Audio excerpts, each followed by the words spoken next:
욥기 1장 8절에서 16절 말씀입니다. 구약성경 765페이지입니다. 공독해드리겠습니다. 나라면 하나님을 찾겠고 내 일을 하나님께 의탁하리라. 하나님은 헤아릴 수 없이 큰 일을 행하시며 기이한 일을 쉴 수 없이 행하시나니 비를 땅에 내리시고 물을 밭에 보내시며 낮은 자를 높이 드시고 왜곡하는 자를 일으키사 구원에 이르게 하시느니라. 하나님은 교활한 자의 계교를 꺾으사 그들의 손이 성공하지 못하게 하시며 지혜로운 자가 자기 계략에 빠지게 하시며 강교한 자의 계략을 무너뜨리시므로 그들은 낮에도 어둠을 만났고 대낮에도 더듬기를 방과 같이 하느니라. 하나님은 가난한 자를 강한 자의 칼과 그 입에서 또한 그들의 손에서 구출하여 주시나니 그러므로 가난한 자가 희망이 있고 악행이 스스로 입을 다무느니라. 아멘. 감사합니다. 오늘 말씀을 가지고 우리 비판이 섞인 진리라는 제목으로 욥기 말씀 오늘 함께 나누고자 합니다. 우리 또 간만에 한번 그래도 쑥스럽지만 인사 서로 하실까요? 앞뒤 좌우로 사랑합니다. 축복합니다. 사랑합니다. 축복합니다. 잘 오셨습니다. 우리 모든 성도님들 또 상반기에 등록하신 성도님들 또 이렇게 함께 하신 분들 주님의 이름으로 또 축복합니다. 여러분은 혹시 바른 소리 하는 사람에 속하신지 궁금하기도 합니다. 저는 나이가 어렸을 때 그게 좋은 뜻인 줄 알았어요. 바른 말 하는 사람, 바른 소리 하는 사람. 바른 말이니까 옳은 말을 한다는 거 아니야? 하고 이렇게 좋은 의미라고 생각했는데 옳은 말이고 사실의 말을 하는 거긴 하지만 상대의 마음을 헤아리기보다 그냥 직설적으로 상대가 뭐 상처를 받든 안 받든 상관없이 그냥 직설적으로 냉철하게 말하는 사람을 그렇게 표현하더라고요. 바른 소리 한다. 그런데 성경에서는 잠언 말씀을 우리가 또 읽으신 분들 계시겠지만 잠언에는 또 이런 말씀이 있어요. 그런 말도 우리가 또 이렇게 겸허히 받아야 된다는 뜻으로 보여지는데 처음에 오는 추가 말씀 바로 있습니다. 그거 한 절 같이 읽어보겠습니다. 잠언 27장 6절인데 시작. 아픈 책망은 충직으로 말미암는 것이나 원수의 잦은 입맞춤은 거짓에서 난 것이니라. 예. 친구의 아픈 책망, 친구가 나한테 예를 들자면 너 그런 식으로 살면 안 돼. 아픈 충고잖아요. 근데 그 친구가 나를 정말 아끼는 마음으로 진심으로 그런 말을 했다면 그것은 이제 충직으로 말미암은 것이다. 진심이 담긴 말이다 라는 거죠. 찐 친구의 책망은 듣는 순간엔 아플지라도 진심이라는 거죠. 그래서 자꾸 듣는 사람도 이렇게 자꾸 떠올리게 되고 생각하게 되고 정말 그렇게 분발할 수 있게 하는 힘이 된다라는 겁니다. 친구의 아픈 책망하면 성경에서 욥기에 나오는 욥의 세 친구가 저는 떠올려져요. 그래서 오늘 말씀은 그 중에 어찌 보면 제일 연장자로 이렇게 소개가 되고 있는 엘리바스라는 친구가 욥에게 이런 말을 해요. 오늘 말씀 중에 8절부터 본문을 정했었는데 나라면 하나님을 찾겠다. 나라면 하나님을 찾겠고 내 일을 하나님께 의탁하리라. 그러면 욥은 이 말을 지금 욥한테 건네주고 있는 말인데 그럼 욥은 지금 하나님을 안 찾고 있는 사람인가? 라는 의문을 가질 수 있죠. 그 욥의 소개를 보면 결코 그런 사람은 아니에요. 욥이 성경에 등장하는 그 어떤 인물 못지않게 하나님을 경외하고 날마다 하나님 앞에서 살려고 몸부림하던 믿음의 사람이 바로 욥이었어요. 하지만 우리가 다 성경의 내용 알지만 예상치 못한 재앙을 겹겹이 당하고 나서 그는 3장에 와서 자기의 시간이 거꾸로 되돌려지기를 바라는 그런 고백을 계속해요. 어떻게 되돌려지기를 바라느냐? 아예 자신의 존재가 생성되기 전에 그런 시간으로 되돌려지기를, 그러니까 잉태되기 전으로 아예 이 세상에 태어나지 않을 사람으로 되돌려지기를 원하는 그런 말을 계속 이렇게 합니다. 그것도 저주에 가까운 표현으로 내가 태어난 날이 멸망하였더라면, 그날이 캄캄하였더라면, 하나님이 위에서 돌아보지 않으셨더라면 어찌하여 내가 태에서 죽어나오지 아니하였던가? 어찌하여 내 어머니가 해산할 때에 내가 숨지지 아니하였던가? 숨졌더라면 좋았을 것을. 이런 고백을 하는 거죠. 이런 비관적인 탄식을 욥이 하니까 그를 방문한 세 친구 중에 엘리바스가 입을 열어요. 참다가 시간이 과거로 돌아가서 네 운명이 바뀌길 바랄 것이 아니라 하나님을 찾아라.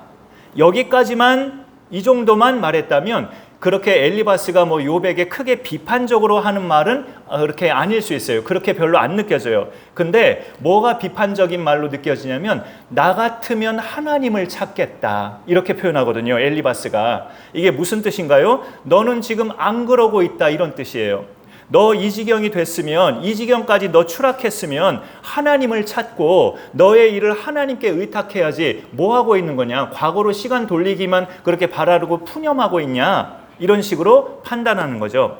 욥기를 쭉 읽어보면 알 수 있지만 욥처럼 믿음이 훌륭했던 사람도 친구들의 그런 충고나 공격, 정죄하는 말에는 계속 그가 맞대응하는 것을 우리가 볼 수 있어요. 결국 막판에 자기 의의를 드러내요. 나만큼 경건하게 믿음 생활을 한 사람이 어디 있느냐는 식으로 자기 의의를 드러내고 말아요.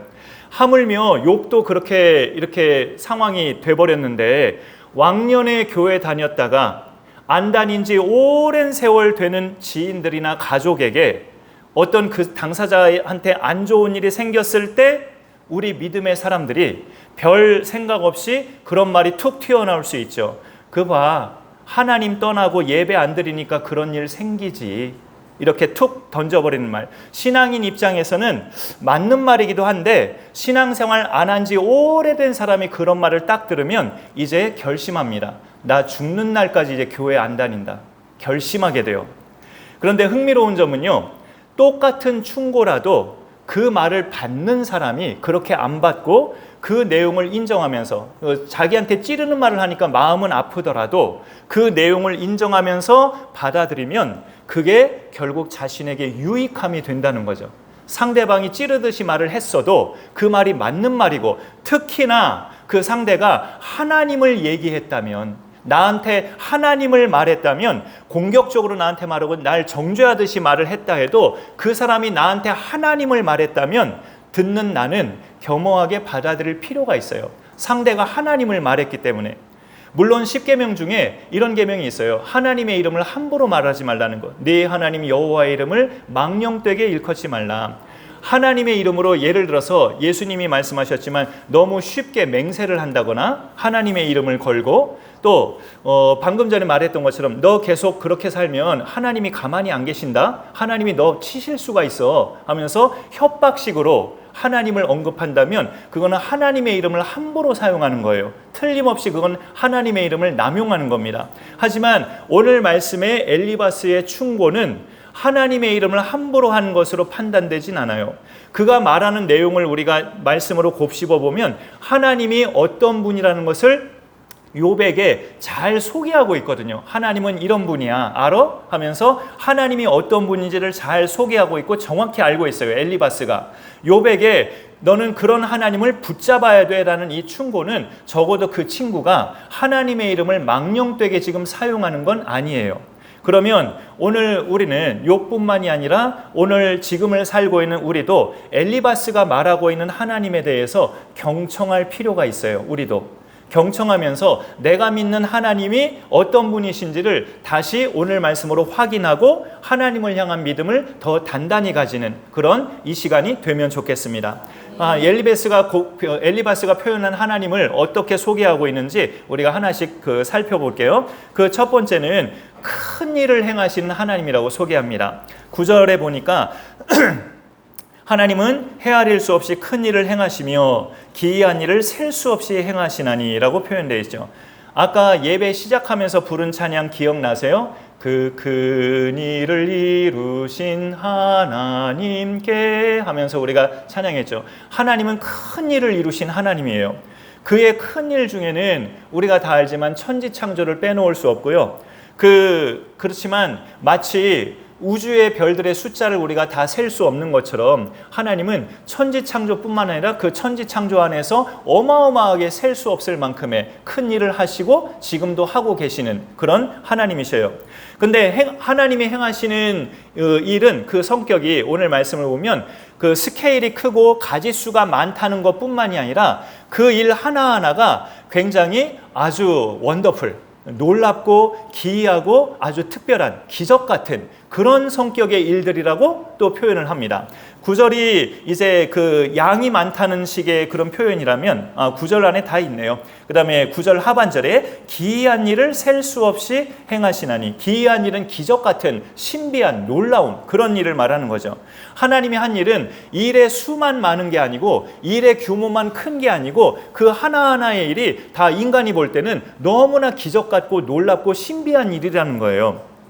하나님이 하신 일 중에 예수님을 통해 구원받은 사람이든 아직 구원받지 못한 사람이든 하나님은 세상 모든 사람에게 베푸시는 은총이 있어요.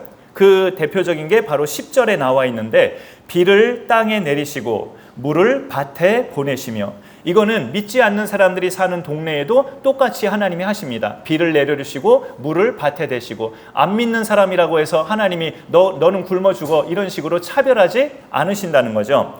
우리나라는 지금이 장마철을 보내고 있어서 뭐 비가 그렇게 축복인가? 비는 재앙 같은데? 이렇게 느껴질 수도 있는데, 적절하게 또 비가 와야 농업에 종사하는 분들은 또 이렇게 풍년을 맞이하고 또 수확을 거두고 그러잖아요. 우리나라도 최근에 또 종종 가뭄에 시달리는 경우들이 많이 있었어요. 장마도 있었지만 적절하게 비가 와야 하는데 그렇지 않으면 암담해지는 사람들이 많다고요. 하물며 비가 적은 팔레스타인, 그 중동 지방의 지역은 이렇게 10절과 같은 땅에 비를 내리시고 물을 밭에 대시는 이 일은 정말 하나님의 은총이죠. 하나님이 도와주지 않으면 될 수 없는 은총이에요. 은총.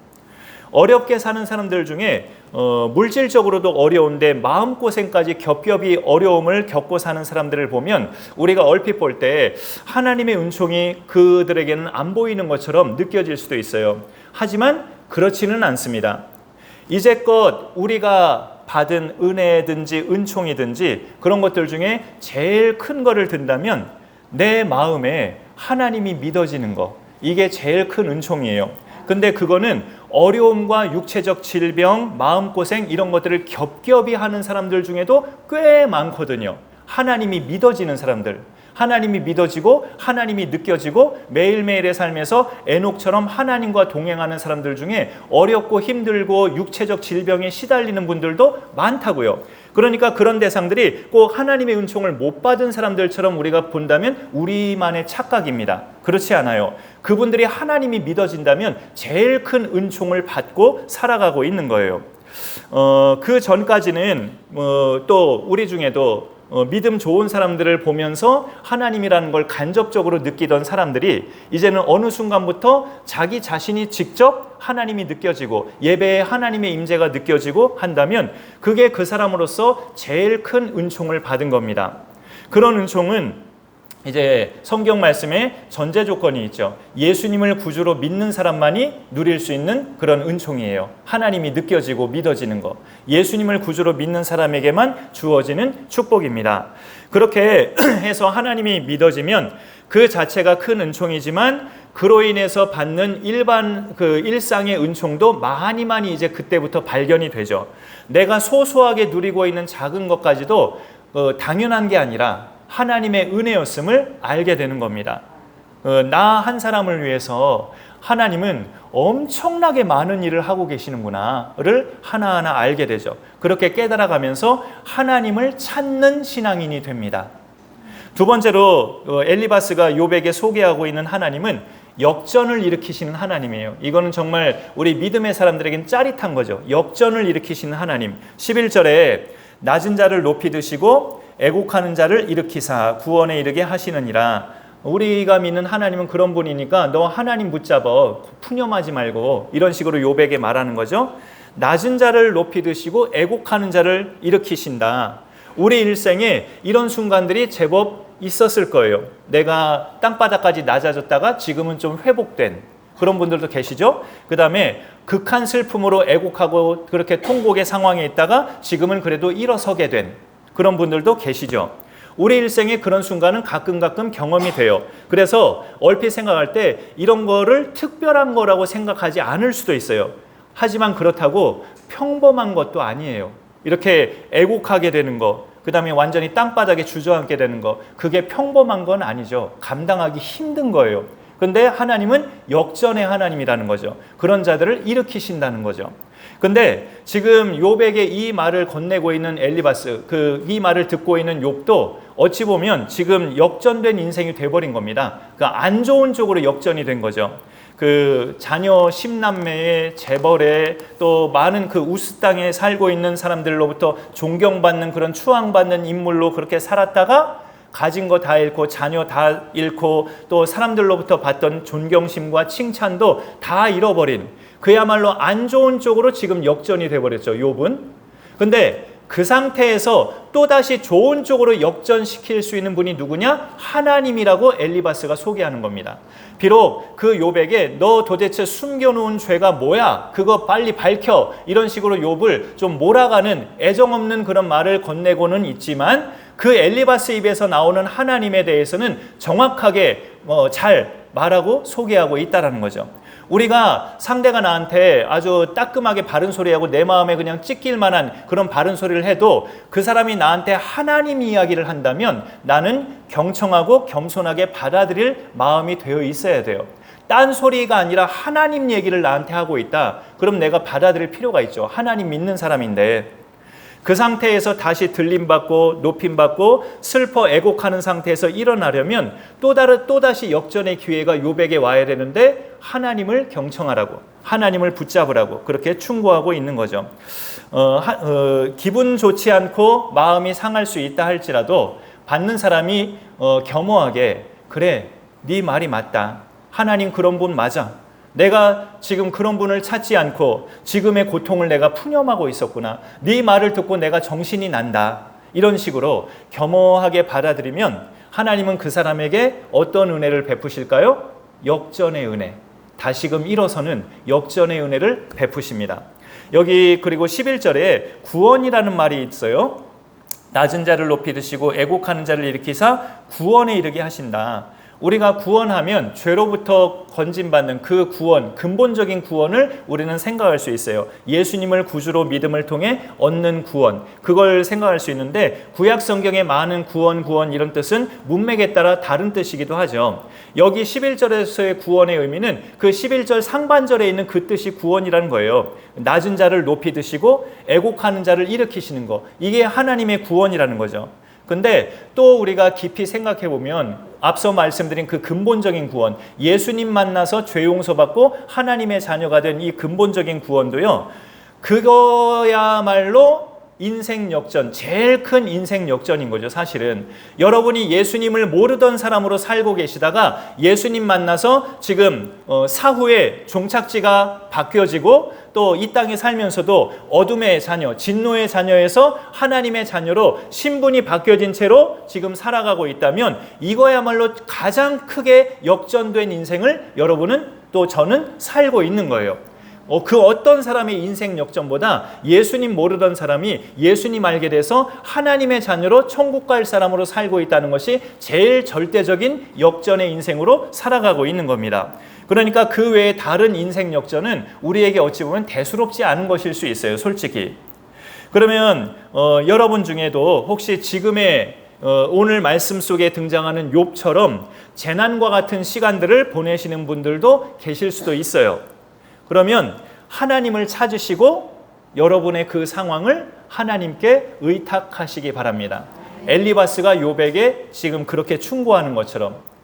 이 말은 하나님께 의탁한다는 말은 나는 몰라요. 하나님이 다 그냥 알아서 하세요. 자기를 그냥 푸념하듯이 자포자기의 의미가 아니라 하나님께서 인도하시는 대로 내가 따라가겠다는 거예요. 그거 따라가는 것도 큰 결단이 필요한 순간도 있어요. 나한테 부담스러운 것을 인도하시는 경우도 굉장히 많으니까. 어쨌든 나는 하나님께서 인도하시는 대로, 하나님께서 나한테 주시는 사인대로 내가 따라가겠습니다 하는 것이 지금 이렇게 하나님께 의탁한다는 의미가 되죠. 이게 믿음이고 이 믿음이 우리를 승리하는 삶으로 이끌어냅니다. 욥에게 말하는 하나님, 엘리바스가 소개하는 하나님 세 번째는 악한 자들을 무너지게 하시는 하나님이에요. 12절, 13절에 묶어져 있는데요. 하나님은 교활한 자의 계교를 꺾으사 그들의 손이 성공하지 못하게 하시며 지혜로운 자가 자기의 계략에 빠지게 하시며 간교한 자의 계략을 무너뜨리심으로 라고 말하고 있습니다. 하나님은 악한 자들을 무너뜨리시는 그들의 계교와 계획과 또 탁월해 보이는 그런 모든 구상들, 전략들을 완전히 허물어뜨리시는 그런 하나님이라고. 그러니까 우리가 하나님을 이런 분으로 믿으면 악한 자들의 계획에 동참하지 않게 됩니다. 거기에 동참했다간 나도 무너지니까. 하나님을 그렇게 믿는 사람들은 결코 악한 자들의 일에 동참하지 않죠. 시편 1편에 나와 있잖아요. 악인의 길을 따르지 아니하며 죄인의 길에 서지 아니하며 오만한 자들의 자리에 앉지 않고 악인들의 그런 일에 동참하지 않는다는 거죠. 왜냐하면 하나님을 그렇게 믿기 때문에 그래요. 하나님은 악한 자들을 무너뜨리신다는 것. 그런데 하나님을 믿는 사람들 중에서도요, 그거는 죽고 나서 천국과 지옥의 그런 심판으로 갈리는 것 뿐이지 이 세상에는 그런 거 없어. 하나님 믿는 사람들 중에도 그런 생각을 하는 사람들이 있어요. 왜냐하면 자신들이 본 적이 없어서 그래요. 뭘 본 적이 없느냐? 나쁜 짓 하는 사람들이 제대로 벌받는 모습, 정직하게 사는 사람들이 제대로 대접받는 풍경을 본 적이 없어서 하나님을 믿는다 하면서도 하나님의 심판, 지옥, 죽어서 가는 지옥, 그것만 생각하고 있어요. 하지만 성경을 보면 현세에서도 하나님의 심판은 분명히 있습니다. 하나님이 내리는 벌은 분명히 있어요. 성경에 기록된 수많은 이야기들도 상당 부분이 현세에서 발생한 사건들이에요. 그 대표적인 게 그 압살롬이란 다윗의 아들이 있죠. 그 아버지 다윗을 파렴치한 그 패륜하죠. 어찌 보면 아버지를 해치고 자기가 이스라엘 왕이 되려 했던 압살롬도 처음에는 이제 이스라엘 백성이 막 그 자기를 따르고 인기가 아주 최상으로 올라가요. 다들 자기를 따를 것 같았지만 그의 쿠데타는 결국 실패로 돌아가고 자기 인생도 다윗의 군대 장관 요압에 의해 비참한 최후를 맞이하게 돼요. 그 압살롬의 그런 생애를 보면 오늘 말씀 12절에 이 말씀을 생각나게 하는 거예요. 하나님은 교활한 자의 계교를 꺾으사 그들의 손이 성공하지 못하게 하시며, 13절도 비슷한 말씀이죠. 지혜로운 자가 자기의 계략에 빠지게 하시며 간교한 자의 계략을 무너뜨리신다라고 이렇게 말씀하고 있습니다. 성경에서 묘사하는 악인은 하나님을 믿는 의인들보다 형통한 경우를 많이 성경도 말씀하고 있어요. 오히려 악인들이 더 형통하고 기름지게 살고 풍요롭게 산다고, 의인들보다. 근데 잠시예요. 성경은 그렇게 인정은 하지만 그러나 그들의 그런 풍요로운 삶은 잠시일 뿐이다라고 성경은 말씀합니다. 그런데 또 우리가 현실에서 접하는 기독교를 막 대적하는 사람들 보면, 저는 이제 개별적으로 전도 현장에서 접해봤을 때 그런 대상을 주로 접해봤는데요. 기독교에 대해서 막 대적하는 사람들을 보면 사회적으로나 물질적으로 풍요롭게 사는 사람이 아니에요. 한때 사회적으로 잘 나간 것 같았는데 뭐 때문인지 지금 완전히 꺾여진 인생들, 뭐 때문인지 지금 완전히 추락한 인생처럼 보이는 그런 분위기의 사람들이 기독교를 욕해요. 아주 대적하고. 예수님을 잠깐 말하려고 다가갔는데 예수님 소리 듣더니 갑자기 막 적대시하면서 하나님을 따발총으로 욕을 하고 교회 다니는 사람들을 아주 천하의 나쁜 인간들로 몰아가는 그런 사람이 가끔 있는데, 그런 사람의 행색을 딱 보면 왕년에는 잘 나갔을지 모르겠는데 지금은 완전히 뭔가에 의해서 추락해 보이는 그런 외관의 사람들이 많았었어요. 그런 대상을 볼 때 어찌 보면 그거 자체가 하나님의 심판 아닌가? 이런 생각이 드는 거죠. 그렇게 추락한 인생이 돼버린 거, 그 자체가 현세에서 받은 하나님의 심판이거든요. 14절에 보면 그런 사람들은 14절 말씀해 보니까 낮에도 어두움을 만나고 대낮에도 더듬기를 밤과 같이 하느니라, 그렇게 말하고 있어요. 밝은 대낮에도 그 사람에게 깜깜한 어두움이어서 막 더듬는다는 거죠. 다른 사람은 밝은 대낮이라 정말 멀쩡하게 다니고 있는데 자기 혼자서만 더듬고 있는 그런 추락한 인생, 그 자체가 지옥 가기도 전에 먼저 하나님의 심판을 이 세상에서 받은 거예요. 그 자체가. 그런 대상을 보면 정말로 이제 우리가 그런 인생을 살지 않아야 된다는 다짐도 하게 되지만, 이 세상에서 실패한 거를 꼭 하나님의 심판이라는 등식으로 성립하는 건 물론 아니에요. 하지만 잘 나가던 인생이 꼬꾸라지는 것은 분명 하나님이 개입하신 결과입니다. 분명히 하나님이 개입하신 결과예요. 그럼 우리가 하나님이 그런 분이심을 믿는다면 우리는 악인의 일에 동참하지 않는 하루하루를 살아갈 수 있습니다. 악인의 일에 동참하면 인생이 꼬꾸라지는구나. 그걸 믿는다면 그 일에 동참하지 않고 살아갈 수 있는 거죠. 네 번째는 엘리바스가 욥에게 소개하는 하나님. 네 번째는 세 번째 거와 좀 반대되는 건데요. 가난한 자에게 희망을 주시는 하나님으로 그렇게 소개합니다. 15절과 16절이죠. 하나님은 가난한 자를 강한 자의 칼과 그 입에서 또한 그들의 손에서 구출하여 주시나니 그러므로 가난한 자가 희망이 있고 악행이 스스로 입을 다무니라 라고 말하고 있어요. 여기서 가난한 자는 우리가 생각하는 그런 물질적인 가난한 자를 포함해서 연약한 사람, 소외된 사람, 비천한 사람, 존재감이 제로인 사람, 이런 사람들을 다 포함하여 가난한 사람이라고 일컫습니다.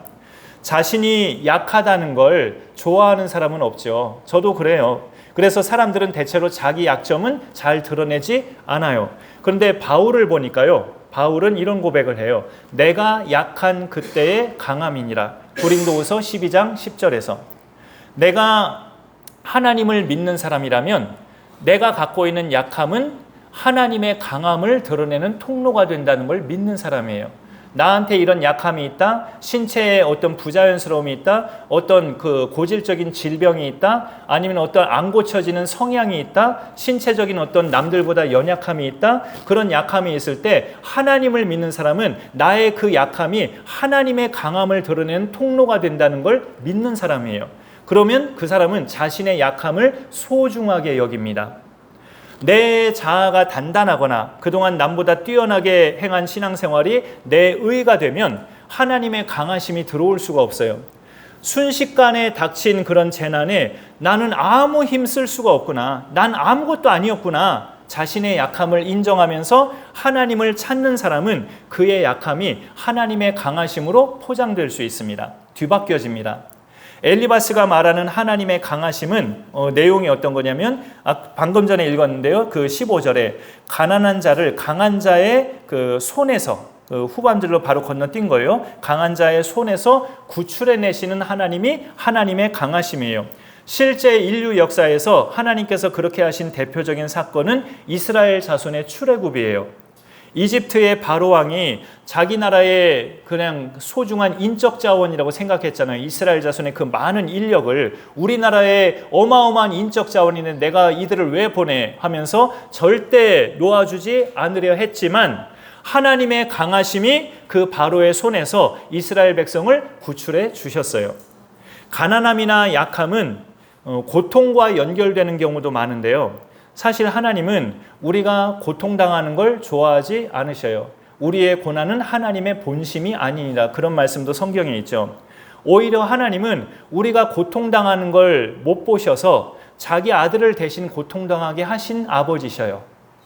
그런 정도로 우리가 고통당하는 걸 하나님은 원치 않으시거든요. 그럼에도 불구하고 그런 하나님이 지금 내가 고통당하고 있는데 가만히 지켜만 보신다면 분명히 이유가 있어서 그래요. 하나님은 내가 고통당을 원치 않으셔서 아들까지 대신 십자가에 죽이신 그런 성격의 하나님이신데 지금 내가 고통 가운데 있는데 아무런 개입도 안 하시고 가만히 보고만 계신다면 틀림없이 이유가 있기 때문에 그런 겁니다. 그 이유는 대체적으로 나를 지금보다 더 나은 사람으로 만들려는 하나님의 프로젝트죠. 하나님의 일에 계속 쓰임받게 하고자 하는 하나님의 긴 계획입니다. 그래서 구원받는 사람들이 당하는 고통은 벌이 아니라 복입니다. 그런데 하나님은 때때로 나한테 그런 복을 비판이 섞인 말을 잘하는 사람을 통해서 주실 때가 있다는 거죠. 나한테 쓴소리, 바른 소리 하는 사람을 통해서 내게 그런 복을 주시는 경우도 있다는 거예요. 나 같으면 하나님을 간절히 찾고 하나님께 맡기겠다. 넌 지금 뭐 하고 있는 거냐? 이제까지 껍데기로만 신앙생활 했구만. 하나님 믿는다면서 하나님이 어떤 분인지도 제대로 모르고 있네. 이런 식으로. 그런 말 들으면 여러분 기분이 어떠실 것 같아요? 잡치죠. 기분이 불쾌해지죠. 그런데 그 한마디 한마디가 성경적으로 틀린 말이 아니고 맞는 말이라면 우리는 불쾌하더라도 겸손하게 받아들일 필요가 있다는 거죠. 하나님은 그렇게 받아들이는 사람에게 큰 일을 행하시고 역전의 은혜를 베푸시고 또 그의 약함을 강하게 들어 쓰시기 때문에 우리에게 그런 훈련과 연단의 과정이 꼭 유익한 쪽으로 잘 이어갈 수 있기를 간절히 축복합니다. 오늘 말씀을 생각하시면서 우리 찬양곡 비준비하시니 찬양곡 같이 부르고 봉헌하는 시간 갖도록 하겠습니다.